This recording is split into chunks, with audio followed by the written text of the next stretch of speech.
evening, everyone, and welcome to Dome and Home.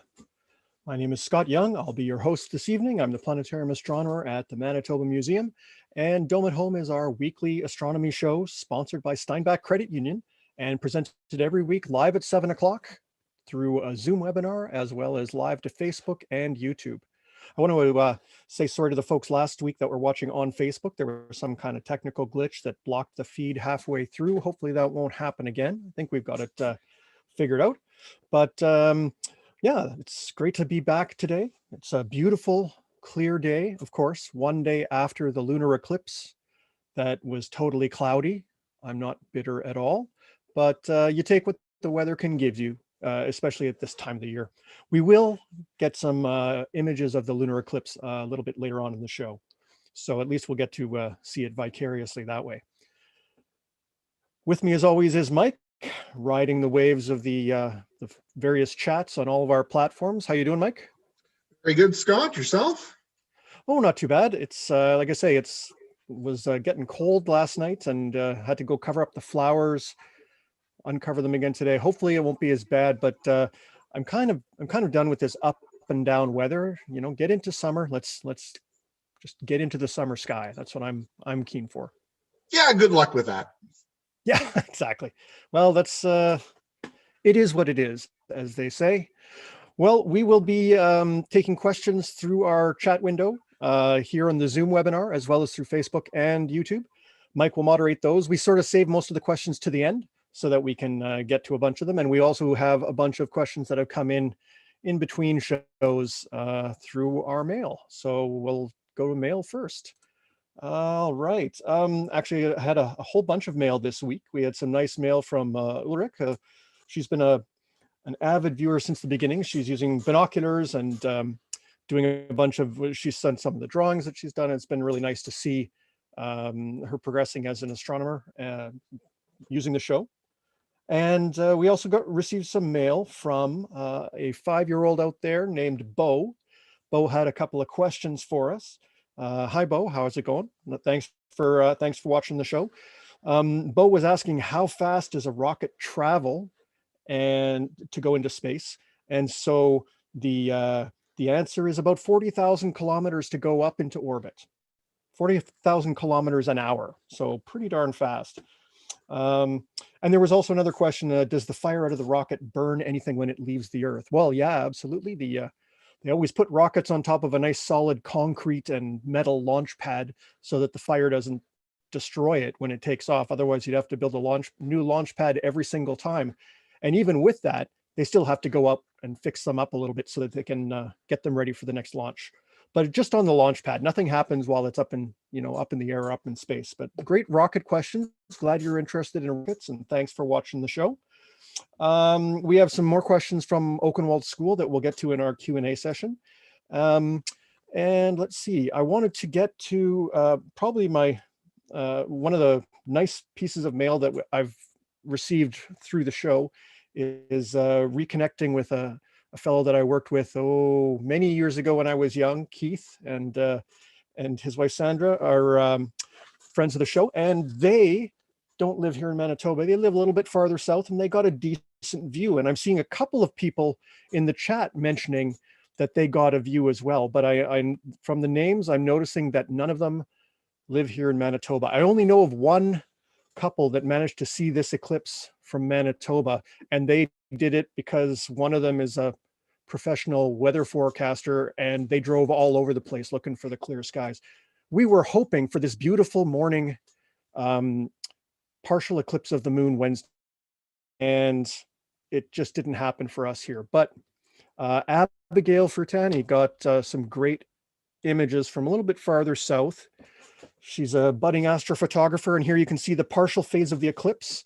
And you can have on the left there, that's the shadow of the Earth blocking out the moon. And you can see the subtle colors as it changes across the disk. And as the moon got lower and lower, those colors would change, because not only is the eclipse changing, it's also getting down lower in the sky. And that tends to add more red and orange to the colors there.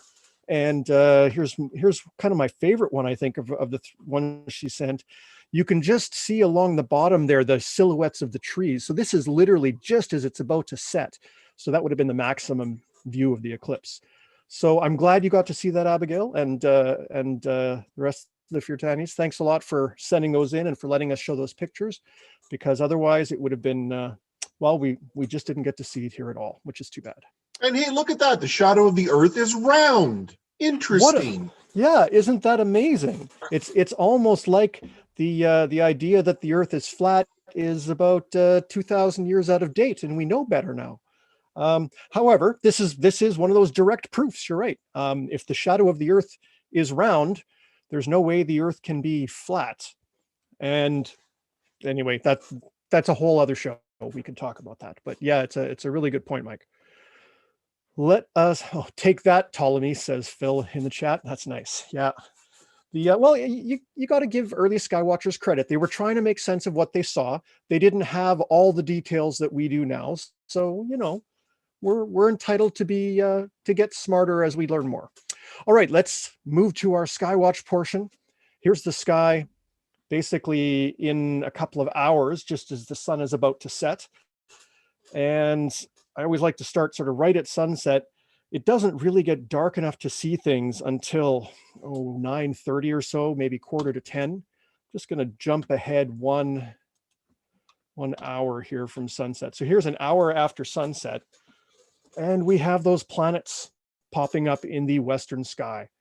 Venus, the brilliant planet, but we also have another planet that's been up there for a couple of weeks now, Mercury, still visible. And actually, let me just, we'll just zoom in on those with a pair of binoculars here. Hang on. There's Venus. We'll zoom in with our binoculars. Just to the upper left of Venus tonight, the planet Mercury. It's still sticking around. It's basically getting lower and lower each night as it starts to swing around behind the sun again. And Venus is slowly moving higher and higher each night. So they're sort of passing each other tonight and tomorrow. You might be able to see them both in binoculars around quarter to 10 or so, but it's going to be really tough because Mercury is quite faint. The sky will still be quite bright. And as the sky darkens, Mercury and Venus will be getting lower and lower. So it's kind of a race between the factors of the altitude above the horizon and the brightness and how clear your sky is and how good your eyes are and that kind of stuff. So if you don't see Mercury now, you'll have another chance in probably next year. Venus, though, you're going to be able to spot pretty regularly for the next number of months. Let's zap forward one more hour here. Here we are around 11 o'clock. Over in the same part of the sky, there's Mars still sticking around. I can't believe we can still see it. We were watching it in last summer, and we've been able to see it continuously every night since then. It's right next to the stars of Gemini, the twins. This is Pollux and Castor. We talked about Gemini in the past. And as we zoom out, there's also a bright star Capella over here. So there's a few brightish things over in the northwest after sunset. If we start looking off to the west, it seems just a few days ago that we were talking about some of the springtime constellations and how they would be nice and high in the sky. Well, here's Leo, part of the springtime constellations, already starting to set over in the west. And the constellations that are now high in the south, there's still some of the spring ones like Virgo over here, but we're really starting to see the summertime constellations get up. We've got the summer triangle, which we'll be talking about later on. We've got Hercules that we've been talking about for the last little while. I want to point one out that's pretty hard to see from here. It's sort of in the southeast right now. This little group of stars here, there's a bright reddish star there, and then some little points that come up there. This is Scorpio or Scorpius. And it's one of the harder constellations to see because it does not get very high above the southern horizon.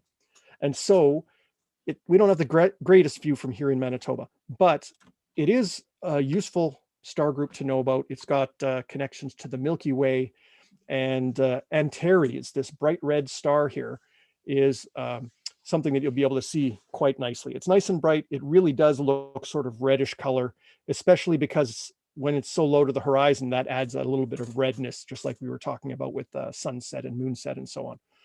So Scorpio is starting to come up there, and then the summer constellations as well. If we swing back over all the way to the north, here's the view that we have up north from up north. We've still got our Big Dipper very, very high up overhead. Oh, I got to bring that into your frame. There you go. It's starting to tip over though. It used to be right up over top of us at the zenith, and now it's starting to tip over a little bit into the northwest. And as summer comes along, the Big Dipper will be lower and lower in the sky. So we've watched it basically from the beginning of this show back in January, the sky in the evening, and we've seen it go almost probably more than a third of the way around in its seasonal change. So your Big Dipper, the two stars in the bowl of the Big Dipper here, always pointing back towards, there's the North Star directly above the northern horizon. And if you remember way back in January, we talked about Cassiopeia, the queen, and some of the epic Greek legends that are all about Queen Cassiopeia. There she is, very low in the north. I find it hard to see because I'm in the south end of the city. So when I look north, all I really see is a big bunch of light pollution from downtown. And so for me, Cassiopeia is pretty much off the table right now. So I focus on, the Big Dipper. And in fact, I've been using my telescope and looking at some galaxies in and around the Big Dipper and stuff like that. That's been sort of the last week or so. Now, there's another star in the sky that I'd like to point out, and it is simple. Catherine just asked, what's my favorite constellation? Ooh, you know what? It totally changes every time. I really like Orion. Orion's a beautiful constellation in the winter. I really like Lyra the Harp. Nice, tiny little compact constellation that we can see in the summer sky, and we'll talk about that as well. But if there happens to be a celestial event or there happens to be a planet in a certain constellation, that becomes my favorite. And that makes it, I'm kind of an opportunist that way, I guess. Okay, the one more star that I wanted to talk about is the sun. I was out the other day with the planetarium solar telescope trying to get it ready and get it in shape for our for the upcoming solar eclipse on June the 10th. We'll talk more about that.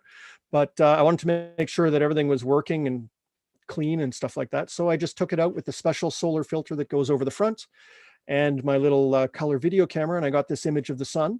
This is what a star looks like up close. It's a big round ball of hydrogen gas, and on it are these little dark spots here called sunspots. And I've got I think I did a little crop here. There we go, sort of a zoom in.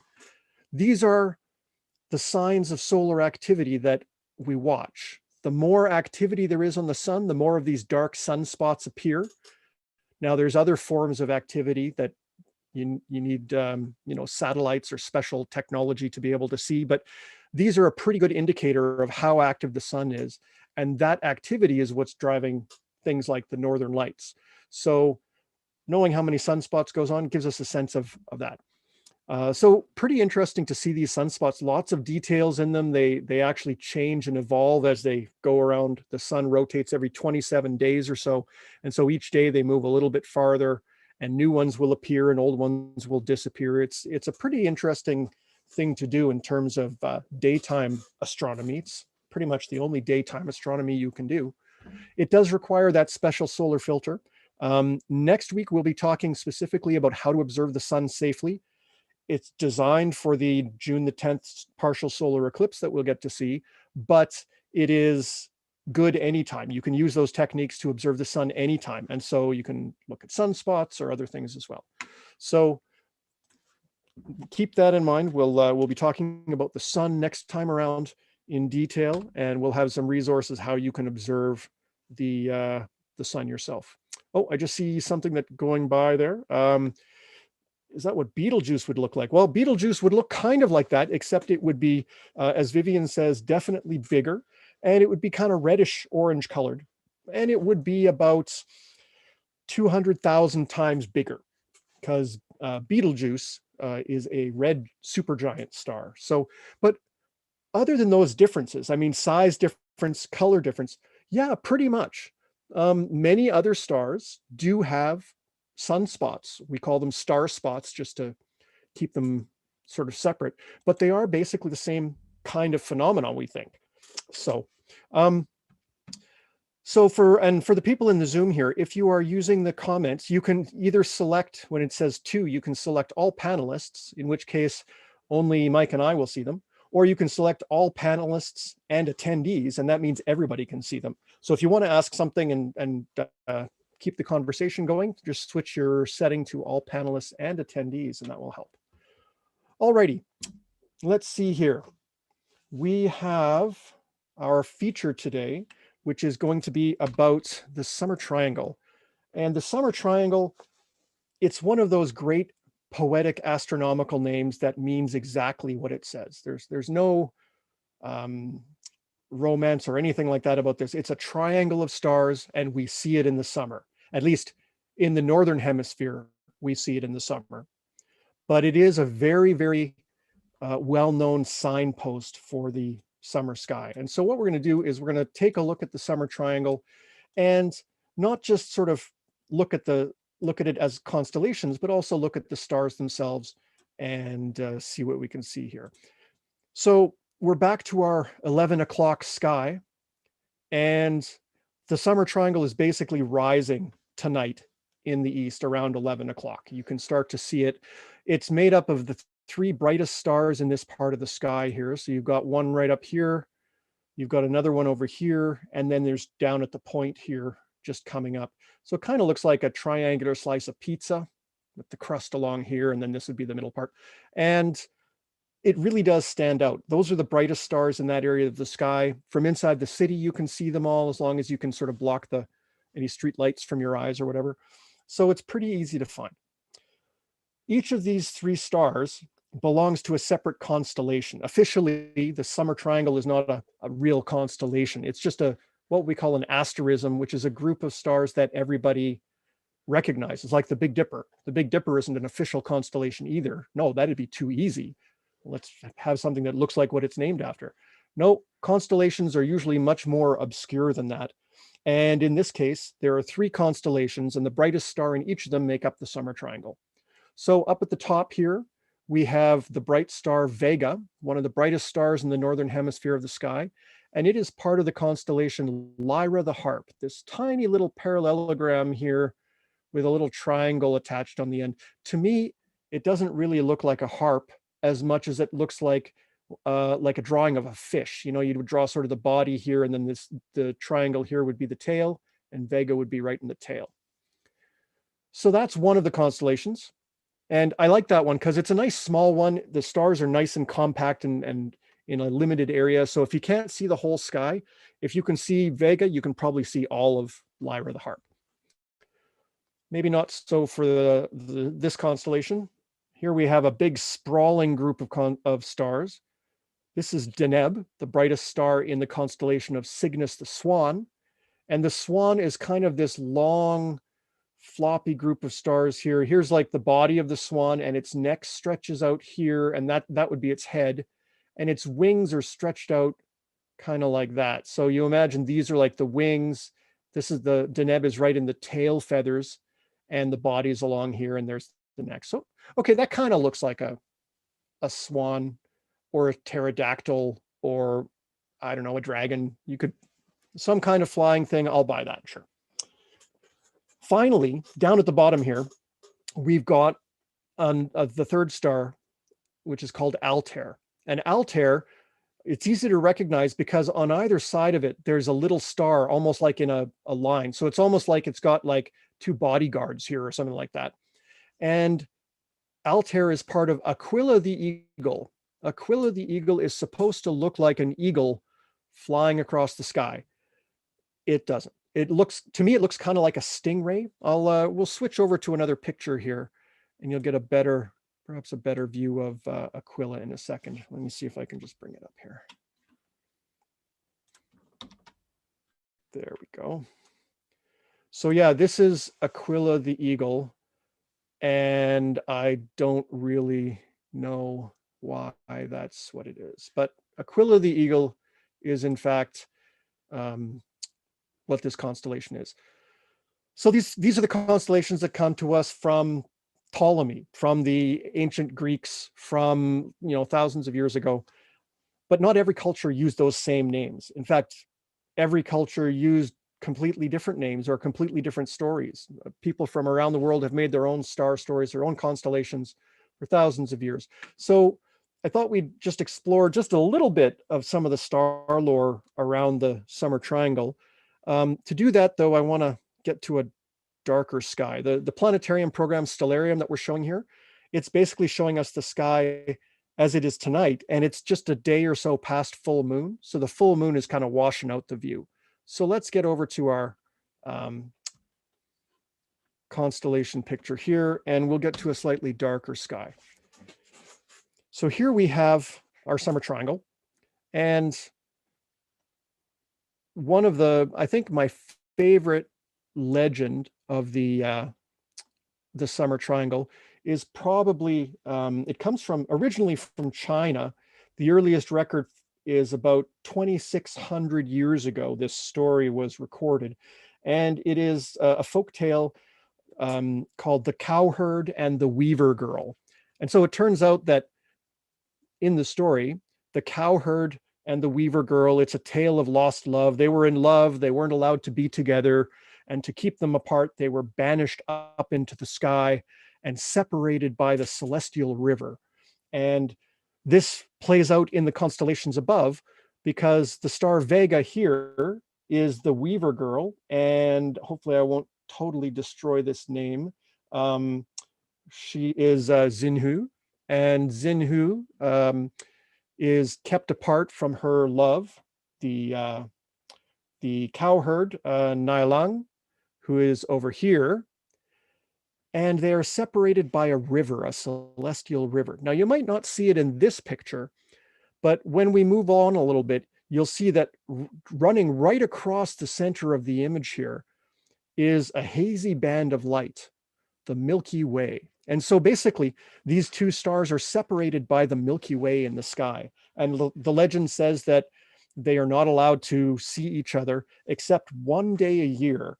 And on that one day a year, the 7th day of the 7th lunar month of the year, they're allowed to visit. But there's no bridge over the Milky Way. And so how can they get to each other? Well, it turns out that the cowherd has some ability with animals, and he summons a flock of magpies. And the magpies fly across the river and make a bridge out of their wings, and the two can get together for that one day of reunited relationship before they then have to go back to the other side of the sky. Kind of a sad tale.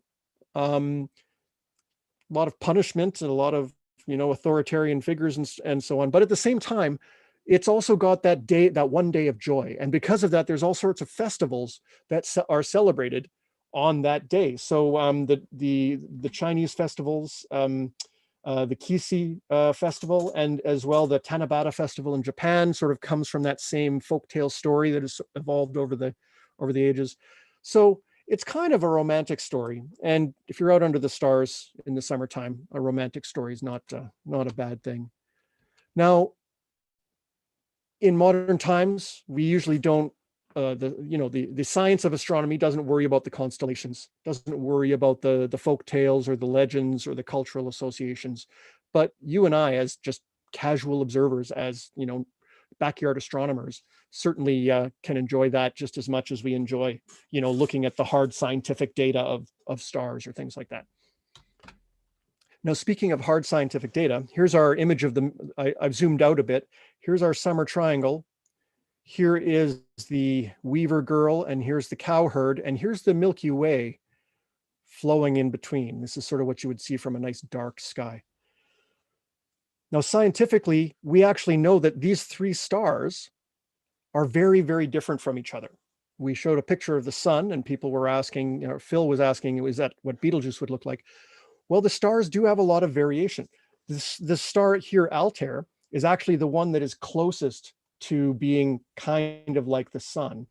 It is probably about 1.5 or 2 times as big as the sun, and it's quite a bit brighter, and it is only 16.6 light years away. Now, I think we've talked about light years in the past.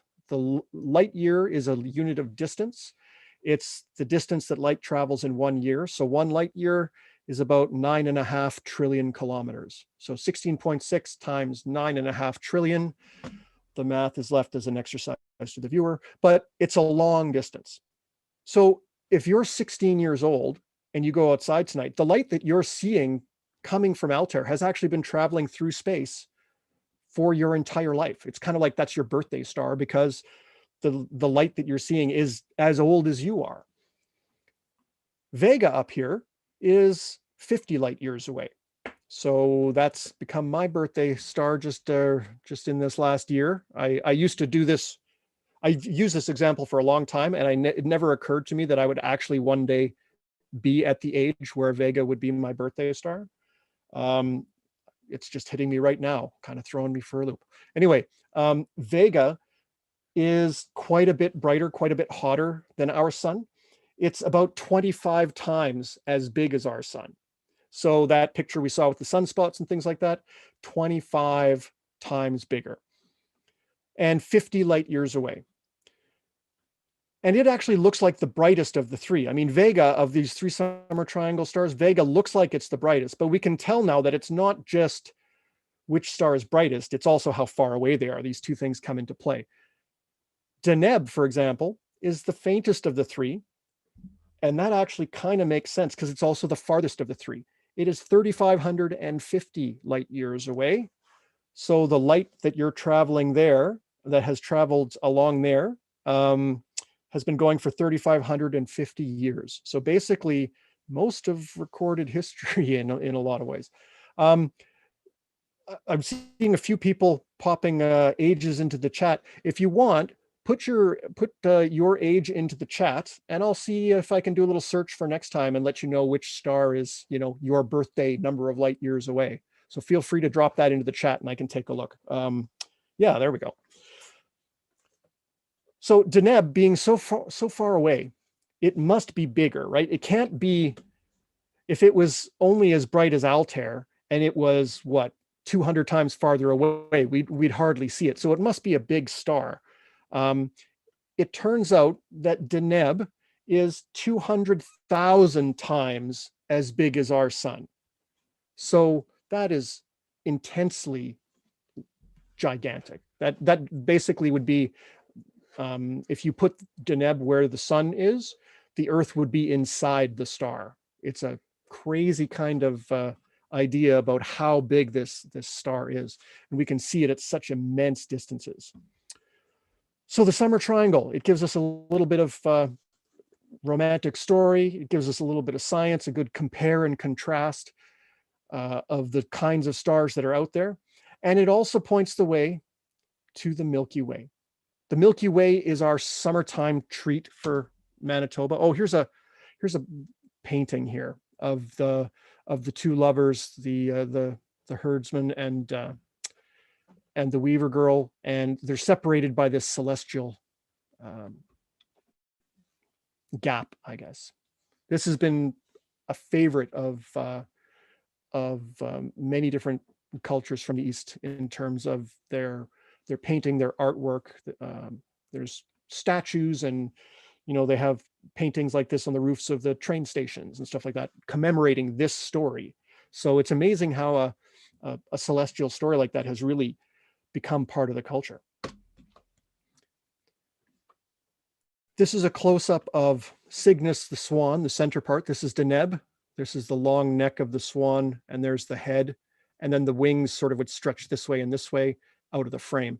But you can see the Milky Way here, and there's 2 parts. There's sort of this bright grayish smoky part, and then there's some darker parts where it looks like there's even fewer stars.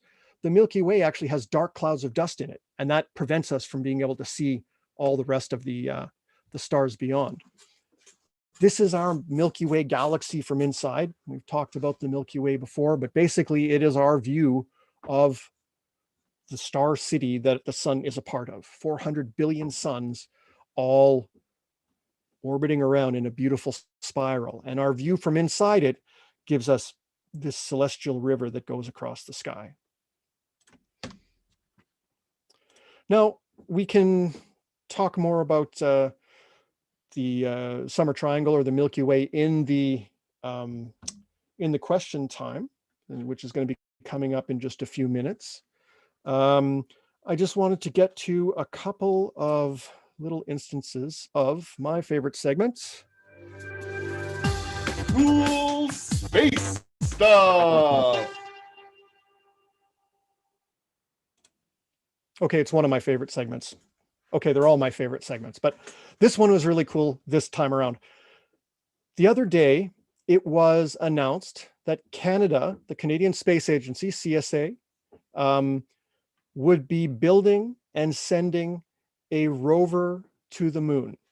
We are building our own Perseverance kind of thing that's going to drive around on the moon, collect samples for later return. That's a big step. I mean, we've been partners with NASA, we've been partners with the European Space Agency, we've had scientific instruments that have gone on other missions to the planets, to Mars and places like that. We built the Canadarm, of course, and we have our astronauts. But here we're going to have our own rover to drive around on the moon. That is really, really cool. Now it's supposed to happen in the next 5 years, and they've already picked out, or they're already working with a company that is building the lander. We're not going to build the rocket and the thing to land it. We're just going to build the car, and the car will be ours to drive around. And they're going to send it up there, and it has to be able to survive 2 weeks of total darkness, because that's how long night is on the moon. That hasn't been done before. So we're pretty excited to be able to be pushing the boundaries there. This is a mock-up of the lander that is supposed to be taking us there, giving us the ride. This is from a company called iSpace, and they are already launching one of these next year, which is going to be taking some experiments from basically anybody that can buy a seat, pretty much. There are a few countries that are sending some equipment to the moon for testing. Canada sending some stuff, and then the next one will have some kind of little rover to drive around on the moon. So that's pretty exciting. Couple that with the thing that we talked about a few weeks ago, I guess, with the Artemis program, the effort to send people back to the moon, and the fact that there will be a Canadian astronaut on the first test flight that goes out to the moon. Won't land on the moon, but will go out to the moon and do the test flight of the spacecraft and stuff like that. So that's pretty cool.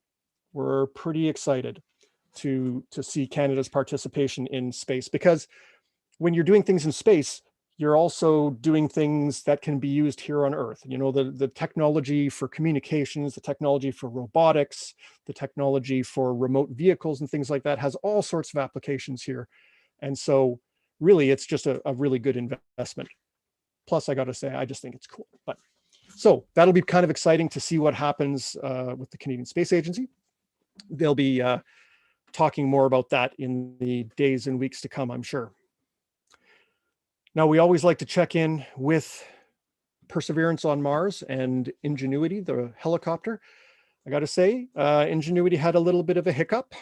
The sixth flight happened a couple of days ago, and they did have a bit of a problem.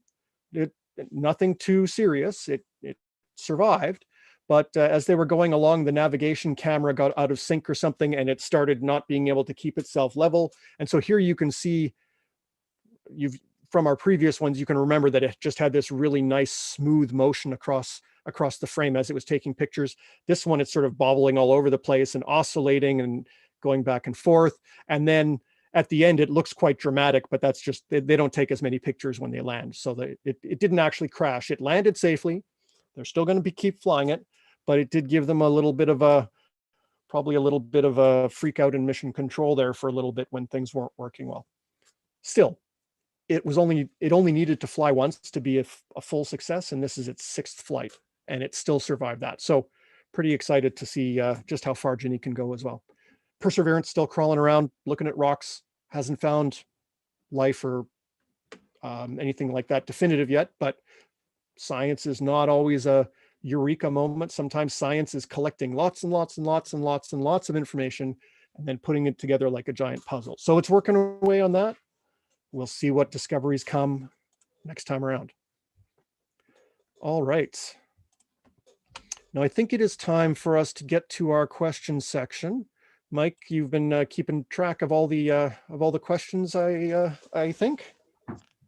I have been. It's been a busy time on Zoom. Lots of conversation, but lots of questions as well. So I'm going to say right off the bat, I don't think we're going to be able to get to everybody's questions. I'm going to try to stick to the ones that were about what we've talked about in tonight's episode. I do just want to point out, Scott, I don't know if you noticed it, I did put a link to a website where people can go and search out their birthday star. You just enter in, you enter in your birth date and what date you're going out to observe. So you can put today's date, and it will give you a list of stars very close to the date that you were born, and that's when the light from those stars left and are now reaching your eyes. So kind of a neat little website. I think the only disadvantage of it is the star names mostly are the Bayer designation or some Flamsteed numbers, and so they may be not quite as readable to some of our viewers out there.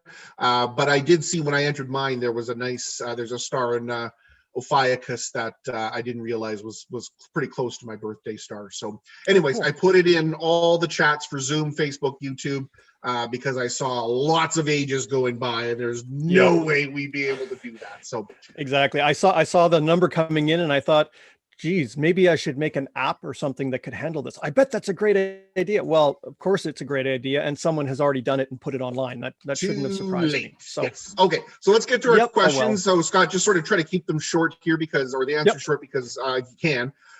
Good question from Jennifer on Facebook, wondering, and she says this might be a stupid question. I just want to point out there are no stupid questions. This is an excellent question.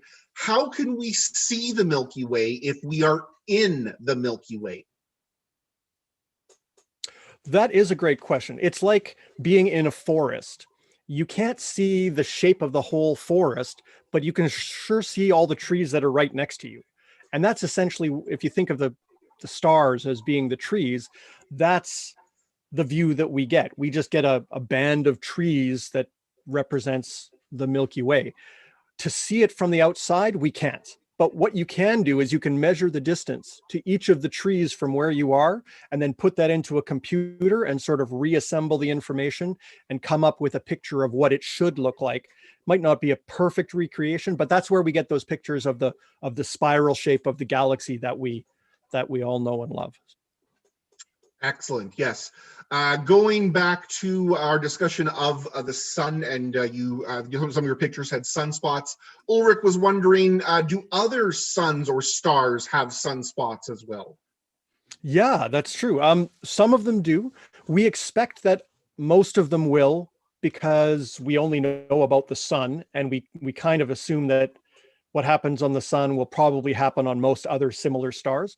But there are some that have sunspots that are giant size, like that would cover, say, half of the disk of the sun at once, that we can actually detect as the star rotates. It actually gets brighter and dimmer depending on whether the dark sunspot or the bright surface is facing us. So we can actually see those sunspots, or at least detect them, by measuring the brightnesses of stars. But there's probably a bunch more that we can't detect that are out there. Excellent. Yeah. Lots of people commenting on constellations and how they don't look like the picture, but someone was pointing out that Cygnus does look like a bow and arrow. Yeah, which you're agree. absolutely right. Yeah, that is a very good point. It's it really does, doesn't it? One day I was going to do a set of Lord of the Rings constellations, so I will put that one in as an appropriate one. Perfect. Yeah. And Jennifer on Zoom was asking, is there a turtle or lizard or frog constellation? I'm sensing a bit of a pattern to those particular ones. Well, there is Lacerta the lizard, which is a tiny little constellation. There is Draco the dragon, which is basically a big snake. There is Serpens the snake. There isn't a frog. There isn't someone was asking, one of our friends from Oakenwald School was asking, is there a Minotaur constellation? And there isn't, unfortunately. But yeah, not all of the animals are equally represented up there, unfortunately. Yeah, okay. Wow, the question's still flying in here. I'm trying to catch up here. On Facebook, Terry, I think I know what he's talking about here. He just has the question by 2026, and I'm assuming he's talking about the moon lander that Canada wants to send. Yep. And it might be a good point to mention that it does take a long time for these probes to go from their initial start to actually going to the place that they're supposed to. Yeah, that's true. I mean, right now there are 2 companies that have been asked to make conceptual designs, and then those will be like in a contest, and they'll pick one, and that one will actually get designed and built and tested and retested and rebuilt until finally it's ready for launch. And it is a really long process because you only got the one shot. You really got to make sure that things will work properly. I'll be surprised if they get it done by 2026, to be honest. They always seem that these timelines get pushed a little bit, or there'll be a change or something like that. So yeah, it's always a challenge to hit those timelines. Yeah. Back to the Milky Way. Wesley on Zoom is wondering, is there a black hole at the center of our galaxy? Yeah, we think that there are black holes at the center of most galaxies. Black holes are basically stars that have died, and the leftover material is so dense that nothing can get away from it. Its gravity is just so strong. And if you were going to find black holes anywhere, the center of galaxies is exactly where you'd expect them, because there's so many stars in there, and they're all sort of packed fairly close together. So anytime a star dies and turns into a black hole, it's got a good chance of getting close to another one, and that black hole just grows and grows. Now, it's not going to suck us in. Basically, if something's a black hole or a star or whatever, it doesn't really matter if you're far away, because the gravity works the same way, and we just keep going around in circles. So you don't have to worry about it. But yeah, there's black holes everywhere. I just wanted to get to one of the questions from Oakenwald here. There was a great question, well, a couple of questions on exploration here. Atticus was asking, is NASA going to send robots to all the planets? And Quinn was asking, do you think that one day we're going to go to every planet? And Anishka was asking also about humans who, we haven't fully explored Earth, but are we going to explore all the other planets, and when will we get back to the Earth, and things like that. Lots of great questions about exploration. We do tend to send robots first because they're cheaper and they're easier. Like, for example, sending a rover to the moon is actually not that hard. And if something does go wrong, well, you've spent some money, but it's not like anyone got hurt or anything like that. Whereas sending people, you always have much more of a risk. But I'm pretty sure that we will eventually send humans to all sorts of places throughout the solar system. We might not go everywhere, though. There's no point in sending humans to Mercury, for example. Mercury is just so hot and nasty. There's nothing to do there. There's no reason to sort of send people there necessarily.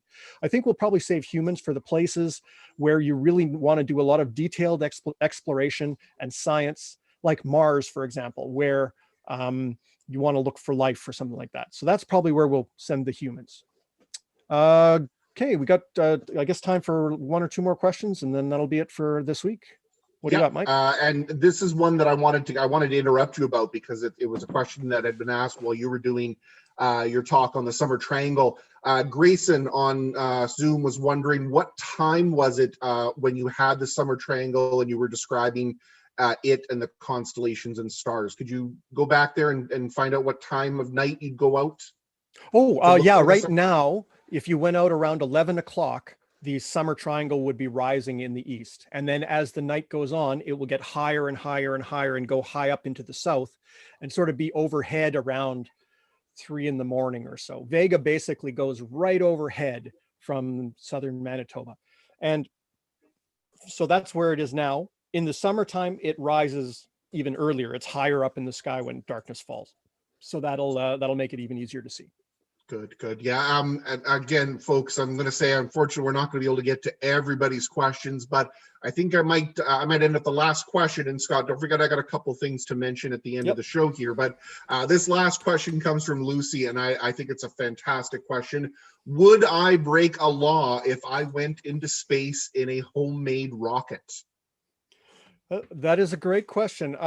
You would not break a law going into space. You might break a law by launching your rocket from a country that you didn't buy the license from, or you didn't do all the paperwork for the safety and things like that. But there's not a whole lot of laws governing space right now. It's mostly all the things on Earth, because they don't want people to build rockets that will, like fall on somebody else's house or whatever. But yeah, if you made it into space, I think you'd be good. Okay, Yeah. I know we got lots of questions. We'll have to save them for next time, or you can always email us, drop us a line at, where's my links here? Hang on. Oh, look, there's George.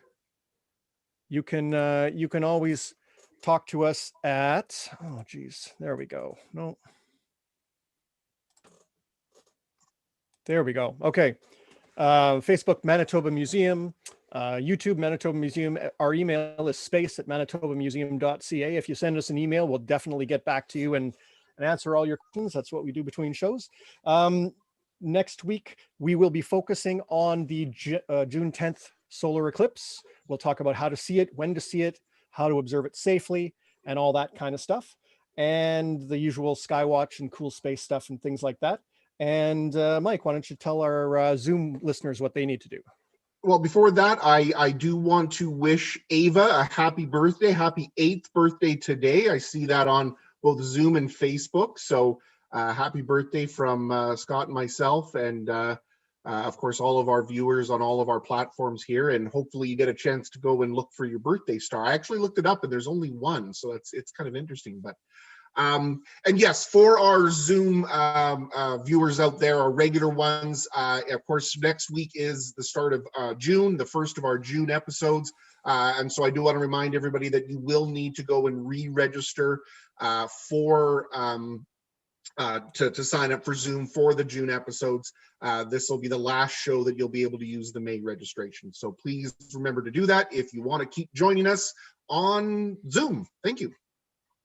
Great. Okay. Thanks, Mike. And from myself and Mike and the whole team here at the planetarium, thanks, everybody. Have a great week. It looks like it's going to be clear this evening, a little chilly, but get out there under the stars if you can. And next week, we'll talk all about the eclipse and some other great things that are coming up for June. Thanks for joining us, and have a great night. Clear skies, everyone.